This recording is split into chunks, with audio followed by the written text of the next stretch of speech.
Një temë tjetër diskutimi që shpesh herë po e shoh kohëve të fundit në TikTok është vendosja apo rënditja e vendosjes së produkteve.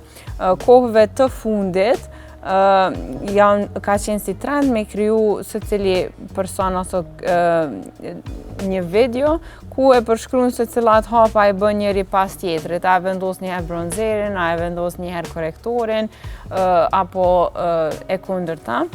Mendoj që edhe renditja e hapave e ka atë rëndësinë e vet dhe veçantinë e vet.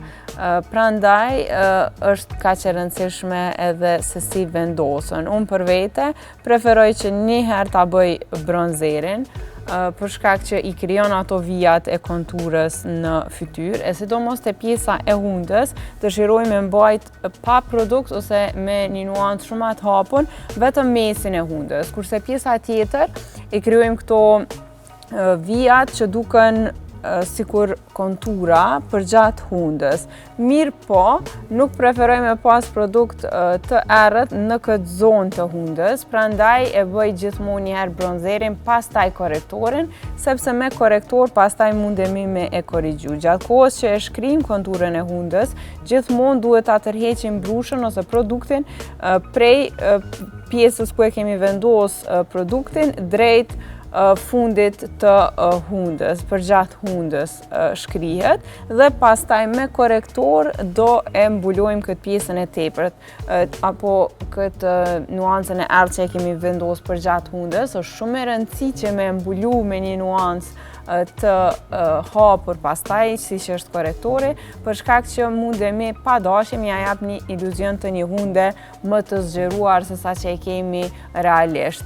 Si në pikturë, si në grim, është shumë e rëndësishme me lujt me hijet edhe me dritën. Kjo e jep iluzionin e formave të ndryshme, prandaj edhe në grim i aplikojmë këto teknika për me kriju iluzionin e diçkaje më të madhe ose më të vogël se sa që është në realitet.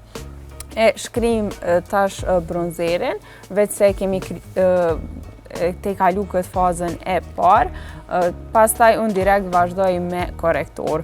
Kohëve të fundit, ky është korektori jam i preferuar prej Hourglass. Besoj që ju që e përcjellni rregullisht Beauty me Risën e dini që për një kohë shumë të gjatë e kemi pas korektorin prej Tarte si pjesë të pandashme të tutorialeve.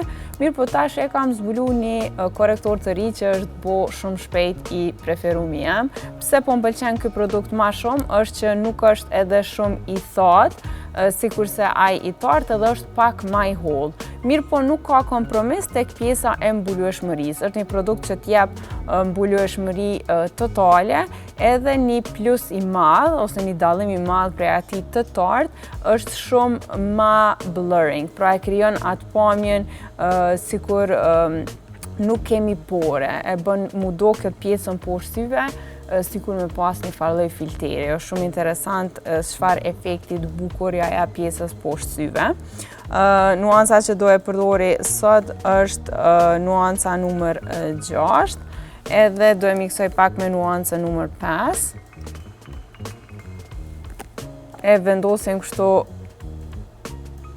direkt te kjo pjesa si trekantsh poshtë syve, edhe po mundeni me dallu që tash pak veç filloj duke e afru te kjo pjesa e konturës së hundës që e ceka më herët, për me jep një pamje më të drejtë pjesës së hundës edhe me jep dritë kësaj qendrës së fytyrës.